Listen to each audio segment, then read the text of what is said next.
কসমেটিকের দোকানে এই যে মুনিহারি মাল যখন বেচতে এলো তো চুরি কিনে নেবে, চুরি লেগে হাজি ভাই তুমি পিনিয়ে দাও, কেন হারকে যার কাছে পিলে চুরি ভেঙেছে তুমি পিনিয়ে দাও তো। ও তখন হাত খানটা ধরলেন, হাত খান ধরে তখন কে হাজি তোমার হাত কত লরম, হাত এরকম হাত আমি জীবনে দেখিনি, কত একবারে লরম তুল্লা আছে দিয়া তখন ও ঘোড়ার ডিম চুরি পিনাবে আগে আধ ঘন্টা পর খালি লাড়ছে, লাইড়া লাইড়া হাত খানটাকে গলিয়া মম করে দেয়া তখন চুরিটা হয়ে কয়েছে যাও ও ভাত খাবে না বাড়ি যা কইছে ফ্যাট হয়ে খারাপ হবে না। ও যদি চুরি একটা পরের পুরুষ, আপনাকে মুখ দেখা হারাম, ওর সাথে চালা করা হারাম, কথা বলা হারাম, আর আপনি ওকে চুরি পিনিয়ে নেবেন, আপনার ইজ্জত আছে। ওর পুরুষটাকে দায়ুস বলা হবে, তোমার মতন দায়ুস পুরুষ পৃথিবীতে নাই, তোমাকে জাহান্নামে টেনে লিয়া বলো তোমার স্ত্রী পরের কাছে চুরি পিনিয়ে নিয়েছে, আর তুমি মানে পুরুষগিরি দেখাইছো। তুমি পুরুষ আছো, তোমাকে পুরুষত্ব শক্তি রাখতে হবে। আমার স্ত্রী কারোর সাথে কথা বলবে না, আমার স্ত্রী কাউকে হাত ধরাবে না, আমার স্ত্রী কাউকে চেহারা দেখাবে না। আমার স্ত্রী মানে কি আপনি পুরুষ, পুরুষ হয়ে থাকতে হবে। স্ত্রী যাতে বাপের বাড়ি জীবনে একলাই না যায়, স্ত্রীকে বাবার বাড়ি যেতে দিবেন না, স্ত্রীকে মামুর বাড়ি, খালার বাড়ি, ফুফুর বাড়ি, চাচার বাড়ি জিন্দগিতে যেতে দিবেন না। বাপের বাড়ি যাবেন আপনি সাথে নিয়ে যান, সাথে নিয়ে থাকেন, সাথে বেড়িয়া নিয়ে চলে আসেন, বাস ওকে একলাই ছাড়বেন না। আর স্ত্রীকে জিন্দগিতে মোবাইল হাতে দিবেন না, যদি মোবাইল দিয়ে দেন আপনার 20 মেরে ছচাস করে দেবেন, আপনার 20 মেরে দেবে। কোন স্ত্রীকে মোবাইল দেবেন না আপনি, যতই স্ত্রী আপনার ভালো হোক। বুঝতে পারছেন? আমাদের এখন কি বলবো, আমাদের মানে বাঙাল বললেও ঝামেলা, এলাকা বললেও ঝামেলা, গ্রাম বললেও ঝামেলা, মানে নাম বললেই ঝামেলা, মানে ঝামেলায় পড়ে আছি। এখন বর্তমানে কি চলছে জানেন, স্ত্রীরা কি করছে, পুরুষকে নিনের গুলি খিলিয়ে দিছে, দিয়ে তখন ওকে তেল মাখাইছে, টিপতে টিপতে নিন চলে আলো, ফালা ঢেপে আলো, উল্টেছে তেমন উল্টেছে এমন উল্টেছে। ডাক্তারের কাছ থেকে ওষুধ চলে সে নিনের গুলি খিলিয়ে দেওয়া, ওকে বেহুশ করে দেওয়া, তারপরে তখন ফোন টেনে হ্যাঁ সোনা কেমন আছো, ভালো আছো জান, তো কইছে তোমার ইয়ার খবর কি, তোমার হাজবেন্ডের, বললে এখনো মরে গেছে। সারা রাত গল্প করো, আর চিন্তা নাই, সারা রাত গল্প করছে বেদম ফজর পর্যন্ত, সারা রাত প্রেমের গল্প করছে। আপনি স্ত্রীকে ভালো মনে করবেন? জিন্দগিতে স্ত্রীর হাতে মোবাইল দেবে না। আজকে মৌলভী সাহেব যখন বেরিয়ে হয়ে আসছি, মৌলভী সাহেবের একটা ছোট মোবাইল দিয়েছি, তো মৌলভী সাহেব ফোন টোন করে, তো নাম্বারটা যে ক্যান করে কে পেলে, 2-3 জায়গা থেকে আলগা লোক ফোন করে। আমি কিন্তু রেকর্ডিং সেট করে চলে এসেছি, রেকর্ডিং ফিট করে জালসা করতে চলে এসেছি। আর লাভা বাঙারুয়ার কাছে আমি জালসা করছি, জীবনী করছি 5 রাত, জীবনী করছি লাভা বাঙারুয়ার কাছে বাবনি গ্রামে। আর করেছি কি, ফোন তো চারিদিক থেকে ঢুকতে লেগেছে, কিন্তু আমার স্ত্রী খারাপ কথা বলেনি, 2-4টা কথা বলেছে, কিন্তু ওয়ারালে বাপের ধন পেলেছে, মেয়ে লোকের আওয়াজ পেয়ে ফোন করেছে, গল্প সব রেকর্ডিং। আমি বাড়ি গেলাম, বাড়ি যাওয়ার পরে তখন লক করে মোবাইল টেনে ওকে তাড়াতাড়ি ওটা কাছে ভিড়তে দিন, আর সব রেকর্ডিং শুনছি, কার সাথে কি গল্প হয়েছে। তো দেখলাম তো বেশি খারাপ গল্প হয়নি, 2-4টা এমনি গল্প করেছে, কেমন আছো জি ভাবি, কি করছো জি ভাবি, মানে এই যে ভাবি ভানি ভানি করে মজাক করেছে, 2-4টা গল্প করেছে, শুনে তো আমার মাথা গরম।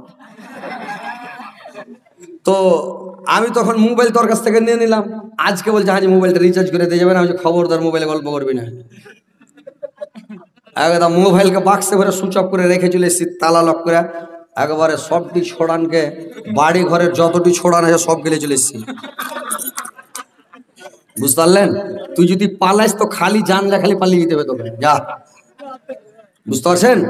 স্ত্রীর নামে ব্যাংকে অ্যাকাউন্ট করবেন না, একটা কথা ভালো করে শুনেন, 1 নম্বর কথা, স্ত্রীর নামে অ্যাকাউন্ট করবেন না, স্ত্রীর নামে বেশি জমি করবেন না, স্ত্রীর নামে জমি দিয়েন না। এখন বুড়াতিকালে পারলে দিবেন, না পারলে একটু এমনি দিয়ে দিবেন, মরার কালে দিয়ে দিবেন, যে যা তুই মরা না তোকে এখান দিয়ে দিন, কিন্তু রেজিস্ট্রি করে দিবেন না, তো আপনাকে ছেড়ে দেয়। 5 ছেলের মা 7 ছেলের মা দুনিয়া থেকে পালিয়েছে, পুরুষটাকে ছেড়ে অ্যাকাউন্টে টাকা দিবেন। আমার কি বলবো, বলতে যা ফের ফ্যামিলি বেরেক করে, যে আমাদের গ্রামের নিজস্ব লোক যে ভাই ওর স্ত্রীর নামে বোম্বাই খেটা 5 লাখ টাকা জমা করেছে, 3টা ছেলের মা ছাইলা পিলাইলা 5 লাখ টাকা পালিয়ে গেছে। বর্তমানে যে কয়দিনকার খবর, বুঝতে পারলেন? তো মোবাইলে অ্যাকাউন্ট মানে অ্যাকাউন্ট করে দিবেন না, আর মোবাইল কিনে দিবেন না, মোবাইল থেকে বেঁচে থাকেন।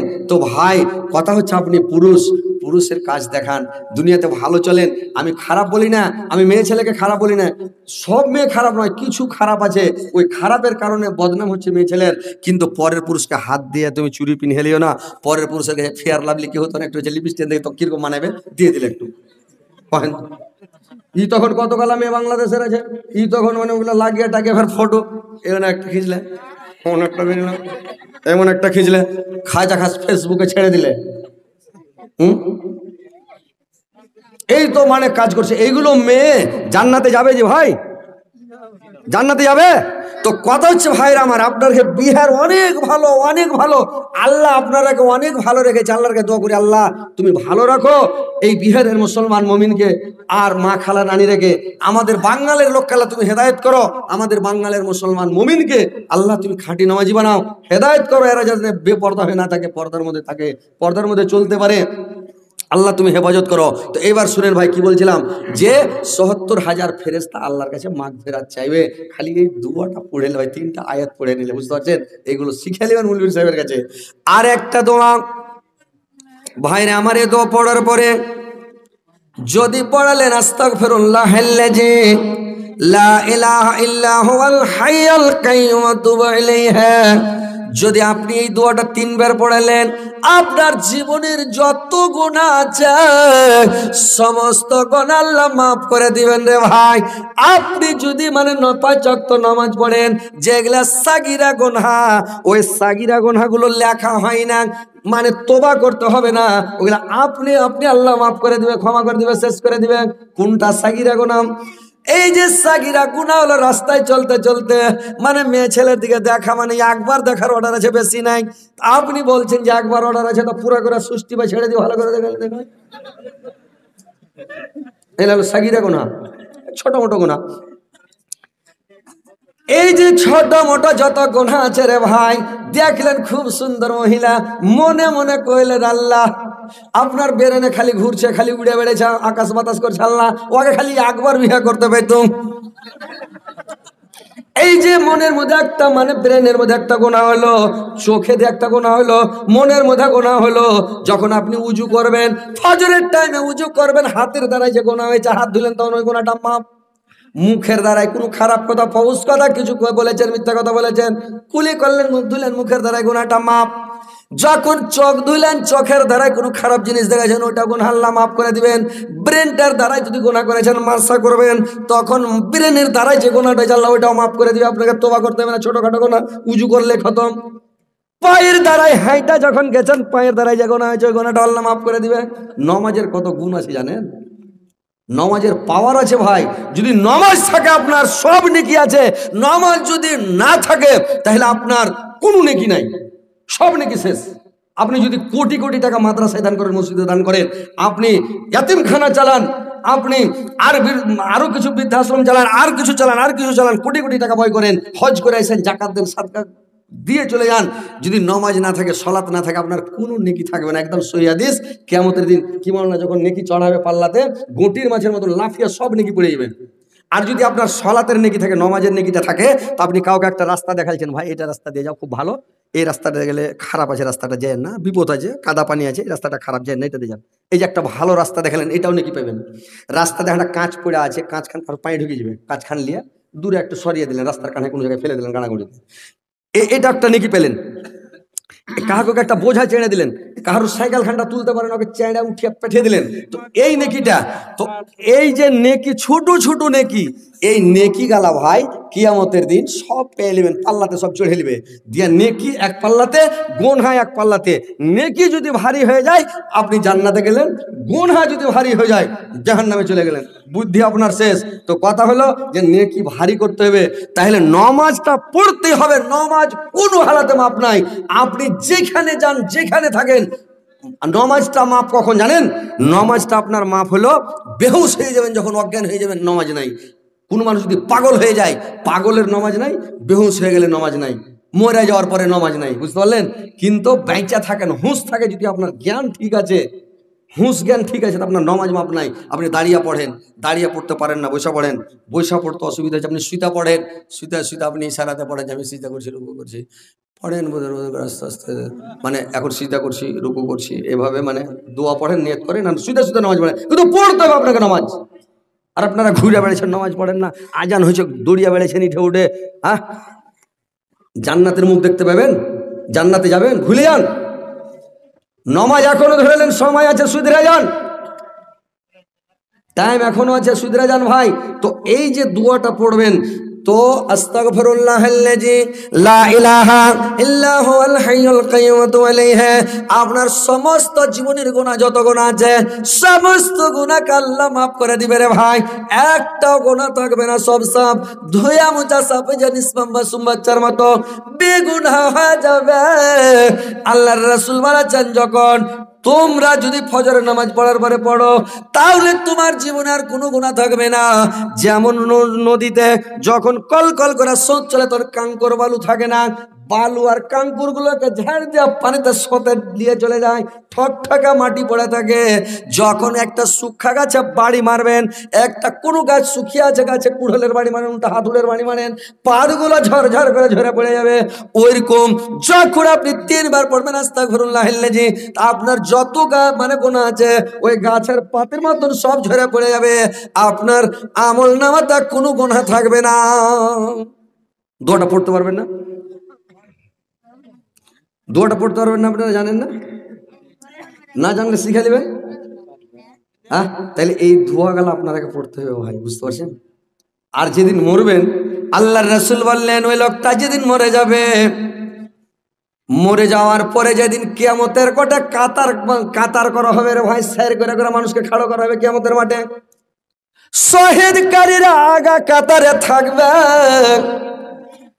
শহীদকারীর আগা কাতারে থাকবে, কার গলা কাটা, কার মাথা ফাটা, কার পেট কাটা, কার হাত কাটা, রক্তে রক্তাক্ত হয়ে থাকে। শহীদকারীরাকে গোসল দেওয়া হয় না, যেরকম রক্ত থাকে রে ভাই, ওইরকম রক্ত, তাজা রক্ত নিয়ে ওরা কিয়ামতের কোটে উঠবে। ওরার একটা মানে শহীদকারীর একটা কাতার হবে। এই লোকটা আস্তাগফিরুল্লাহাল্লাযী লা ইলাহা ইল্লা হুয়াল হাইয়ুল কাইয়্যুম ওয়া তুবু ইলাইহি, এই দোয়াটা পড়ে লোকটা মারা গেছে। আল্লাহ পাক বলবেন, আমার ওই বান্দাটা শহীদ হয়ে মারা গেছে, ওকে লিয়ে সটে না, এটা খাড়া করো, শহীদকারীর কাতারে দাঁড় করো। শহীদকারীর কোনো হিসাব হবে না, সর্বপ্রথম বিনা হিসাবে এরাকে জান্নাতে প্রবেশ করাবে। বলে জান্নাতে যাও, এরাকে জান্নাতে প্রবেশ করে দেবে ভাই, বুঝতে পারছেন? তো এই দোয়াটা আপনারা পড়েন, গুনাহ একটাও থাকবে না ভাই, শেষ, গুনাহই থাকবে না, আপনার গুনাহ শেষ হয়ে যাবে। তারপরে আল্লাহর রাসূল বললেন, তারপরে তোমার এটা যখন বলা হয়ে গেল, তুমি আয়াতুল কুরসি পড়ো, ফজরের নামাজ পড়ার পরে যদি পড়ো, এবং রাত্রি বিছানা শোয়ার সময় যখন বিছানাতে পড়বে, আর যখন ফজরের নামাজ পড়ার পরে 3 বার আয়াতুল কুরসিটা পড়ে নিবে। আয়াতুল কুরসি আপনারা জানেন? আয়াতুল কুরসি জানেন জি ভাই? পাড়ায় লোক জানে যে আয়াতুল কুরসি কাকে কহে, মেয়ে ছেলে সবাই জানে, শতকরা 90% ওরকম মুখস্থ আছে। বেটা ছেলের যদি কম থাকে, মেয়ে ছেলের বেশি মুখস্থ আছে।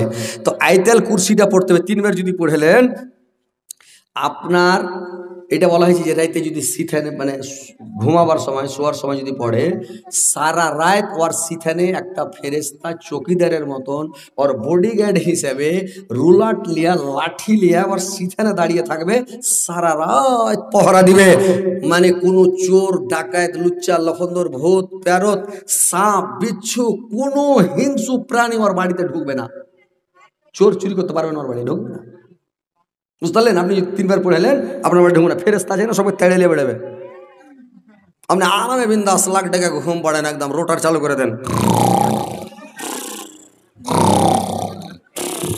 নিন পড়েন বিন্দাস, শুয়ে আছেন আপনার চোখে একবারে। আর আপনি দুয়া দুরুজ পড়বেন না, একটা ছোট চিরিক করে উঠলে লাফ ঢোকে মাগে, চোট ঢুকে গে, এন বললে হবে? আপনি আয়াতুল কুরসিটা মুখস্থ করেন, 3 বার পড়েন না ভাইরা আমার। নেকি করতে পারলে কত নেকি, কত সব, ভালো করে শুনালেন। এবার বিসমিল্লাহিল্লাযী লা ইয়াযুররু মা ইসমিহি শাইউন ফিল আরদি ওয়ালা ফিস সামাই ওয়া হুয়াস সামিউল আলীম, এই দোয়াটা যদি ফজরের নামাজ পড়ার পরে 3 বার পড়ালেন, সারাটা দিন আপনি নিরাপদে থাকবেন। আপনার উপরে কোনো বিপদ আপদ বালা মুসিবত কিছু আসবে না, আপনি মত ছাড়া আপনি একবারে নিরাপদে থাকবেন, কোনো অসুবিধা হবে না। একদিন আল্লাহর রাসূল কাছে একটা সাহাবী বলছেন, ইয়া রাসূলুল্লাহ, আজকে আমি সারা রাত ঘুমাতে পারিনি, সারা রাত জায়গা ছিলাম। আল্লাহর রাসূল বলছেন, কি ব্যাপার, কেন ঘুমাতে পারোনি বলো? বলছি, ইয়া রাসূলুল্লাহ, কেন ঘুমাতে পারিনি জানেন? আজকে বিচ্ছাতে আমাকে দংশন করেছে, বিচ্ছুতে আমাকে দংশন করেছে, বিচ্ছার বিষয়ে আমি থাকতে পারিনি, সারা রাত পেরেশান। আল্লাহর রাসূল বললেন, তুমি এই দোয়াটা কেন পড়োনি? এই দোয়াটা ফজরের নামাজ পড়ার পরে 3 বার যদি পড়ালো, তোমাকে কোনো সাপ বিচ্ছুতে দংশন করবে না, সাপ বিচ্ছা তোমাকে স্পর্শ করবে না, দংশন করবে না। আর যদিও করে নাই, তোমাকে বিষ লাগবে না। আর যদি মাগরিবের নামাজ পড়ার পরে পড়ে না, তাহলে সারা রাত তোমাকে সাপ বিচ্ছুতে দংশন করবে না, কামড়াবে না। আর যদি দংশন করে, তোমাকে বিষ লাগবে না, বিষ পানি হয়ে যাবে। কি দোয়াটা? আল্লাহর রাসূল বললেন, আউযু বিকালিমাতিল্লাহি তাম্মাতি মিন শাররি মা খালাক। আয়াতুল কুরসি এই দোয়াটা, আউযু বিকালিমাতিল্লাহি তাম্মাতি মিন শাররি মা খালাক, এই দোয়াটা 3 বার পড়ে নাও, তোমাকে কোনো সাপ বিচ্ছুতে কামড়াবে না। এইগুলো তো পড়তে হবে না। ফজরের টাইমে মসজিদে বের হলেন, আর তামুক কইলা তাড়াহুড়া করে মুখে ভরছেন, আর গল্প শুরু করছেন মসজিদের বাইরে। মসজিদে বসে একটু দোয়া গালা পড়লে হবে না? আমি পড়তে জানি না, মুলি সাহেব বসে আছে, নামাজ তো পড়েলে, ওকে বলেন মাল্লা একটু শিখিয়ে দিন তো এটা। 1 দিন 2 দিন কহাকহি করতে করতে 2 দিন 3 দিন লাগুক না, 4-5 দিন, আপনার বেরেন নাই, অত বয়স্ক হয়ে গেছেন, 2-4 দিন লাগুক, 8 দিন লাগুক, আপনি শিখেন তো। কিন্তু আপনাকে শিখতে হবে তো। দিন মেনার পাশে লেগে থাকেন, ওর উপরে ধ্যান করেন, সবসময় পড়তে থাকেন, আপনাকে 1 দিনও লাগবে না এগুলা দোয়া 1 দিনে এই মুখস্থ। তাহলে আছেন কোথায়? জান্নাতে যাওয়ার মন নাই আপনার? হ্যাঁ, যান, বসেন মাওলানার কাছে, যান, শিখেন দোয়াগুলো। সূরা রুম একটা মনে রাখেন কথা, সূরা রুম খুলবেন, আয়াত নাম্বার 17-18 নম্বর আয়াত, 2টা আয়াতে একটা দোয়া। সূরা নূর কইবেন না, রুম, সূরা রুম, সূরা রুমে 17-18 নম্বর আয়াতে 2 আয়াতে একটা দোয়া। এই দোয়াটা যদি পড়ালেন ফজরের নামাজ পড়ার পরে বা মাগরিবের নামাজ পড়ার পরে যদি পড়ালেন, তাইলে একটা আবেগ যদি সারা রাত মসজিদে আল্লাহ আল্লাহ আল্লাহ আল্লাহ করে, আল্লাহ আল্লাহ করে জানে কি পাবে, তপস্যা করে জানে কি পাবে। আপনি এই দোয়াটা পড়ে সারা রাত লাখ টাকা টাকা নিন পারছেন, তো আপনি ওই লোকটায় সারা রাত জায়গায় তপস্যা করে জানে কি পাবে, আপনি নিন বেড়া বাতখানি নাকি পাবেন। আল্লাহ রাসূল বলছেন একটু আমি কম, আল্লাহ বলছেন আমি কম বেশ করবো না, ওকে পুরা নাকি দিয়ে দেবো। জোরসে বলেন সুবহানাল্লাহ। দোয়াটা শুনবেন, দোয়াটা শুনবেন। দোয়াটা হলো সূরা রুম 17-18 নম্বর আয়াত, ফা সুবহানাল্লাহি হিনা তুমসুনা ওয়া হিনা তুসবিহুন ওয়ালাহুল হামদু ফিস সামাওয়াতি ওয়াল আরজি ওয়াসিয়া ওয়া হিনা তুজহিরুন। ছোট্ট দোয়া, এই দোয়াটা যদি পড়লেন, আর আপনি যদি ফজরের নামাজ পড়েলেন, একটা লোক যদি কোনো কাজকর্ম কিচ্ছু না করে, মসজিদে বসে খালি আল্লাহ আল্লাহ আল্লাহ করে তপস্যা করে, আল্লাহর খালি তাসবিহ পড়ে, খালি আল্লাহকে তপস্যা করে, আল্লাহকে ডাকে, তো ও যতটা নেকি পাবে, অতটা নেকি আপনি কাজকর্ম দুনিয়াতে যা করবেন করে বেড়ান, কিন্তু আপনি নেকি ওই লোকটার সমান পেয়ে গেলেন দোয়াটা পড়ে নেওয়ার কারণে। বুঝতে পারছেন? তাহলে কত নেকি। আইলা মাক্কা নেকি, যদি নেকি করতে চাহেন, নেকি করতে জানেন, তো আইলা মাক্কা নেকি। কিন্তু মানুষ নেকি তো করার ধান্দা নাই, নেকি তো করতে চাইবে না। এরা আল্লাহ বলছেন তোমরা সকাল বিকেল আমার তাসবিহ পড়ো, সকাল বিকেল আমাকে স্মরণ করো, সূর্য ওঠার আগে এবং সূর্য ডুবার আগে আমাকে ডাকো, আমার তাসবিহ পড়ো, আমার প্রশংসা সহ আমার তাসবিহ পাঠ করো, আমার গুণগান করো, তোমরা আমাকে ডাকো, অধিক পরিমাণে ডাকো, আল্লাহকে সব সময় ডাকতে থাকেন, সব সময় ডাকতে থাকেন। আপনারা কিছুদিন আগে আলিফ লাইলা বই দেখতেন, কিছু দেখতো মানুষ টিভিতে, আলিফ লাইলা দেখাই দেখ না যে ভাই, সিংবাদ গালাকে দেখাই দেখ না, তো আলিফ লাইলা যে দেখাই তো মনে করে না মুলবি সাহেব হয়তো আলিফ লাইলা দেখেছে, হয়তো ঝোঁকে ঝাঁকে একদিন দেখেছি, তো মানুষকে বেশি ফের কোনটা পেলেবে, এটা কথা না যে আমরা দেখেছি, ঝোঁককে একদিন কোন দিন দেখে এলেছি, তো ঝোঁকে ঝাঁকে একদিন যদি দেখেছি আলিফ লাইলা, তো অতি লোকটা যে কোনো কাজ করছে, যদি খালি আল্লাহর নাম নিয়ে নেয়, মানে খালি যদি বলে এ আল্লাহ তু কর মদদ, আল্লাহ তু কর মদদ, খালি বলে দেয় তো কাজে লাভ, মানে কাজ হয়ে গেল। আর যদি ভুলে যায়, যদি খালি আল্লাহর নাম না নেয়, তাহলে বিপদে পড়ে আলো নাকি। তলে মেশিন ওর স্টেট দিয়ে দিয়েছে, পানি ভো ভো করে বাড়াইছে, ওপর থেকে এরকম কাঁটার আঁক মানে কাঁটার মুয় ওর উপরে পড়ছে, আর এর করে ধরে নেয় যোগে মাগে পড়ছে, তো কাঁটাতে গেঁথে মরে যাবে, আর তল দিয়ে পানি তো ডুবে মরবে। তখন সিংবাদ কইছে ই আল্লাহ তু করমদাত, যেমন কহলে এমন গাইবি মদত তাইলো আল্লাহকে বাঁচালে। মানে এটা একটা ভালো জিনিস দেখাচ্ছে যে আল্লাহ তোমাকে, আল্লাহকে ডাকলে আল্লাহ কিন্তু তোমার উপকার করবে, সত্যি উপকার করবে, করবে না? কিন্তু মানুষ আমরা ডাকতে জানি না ভাই, আপনারা ডাকতে জানেন না আল্লাহকে। আল্লাহকে যে কোনো কাজ করবেন আল্লাহ ডাকেন না, আপনি যে কোনো কাজ করবেন বিসমিল্লাহ বলেন না, যে কোনো কাজ করবেন বলেন বিসমিল্লাহ, আপনি আল্লাহর নাম নিয়ে শুরু করেন, কাজে ফল হবে।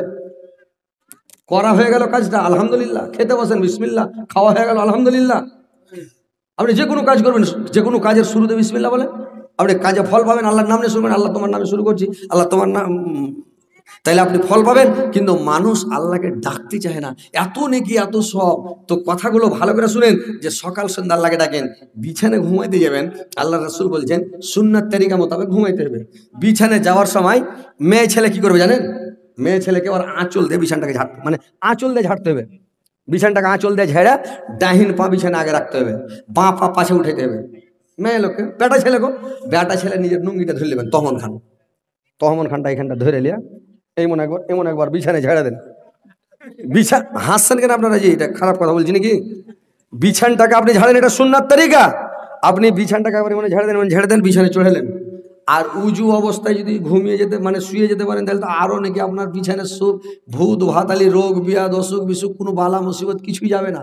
এবার বিছানে যখন চলে গেলেন, বিছানাতে আপনি সুন্নাত তরিকা মোতাবেক ডান পা উঠিয়ে বাঁ পা উঠাইলেন, ডান কাঁধে আপনাকে শুতে হবে।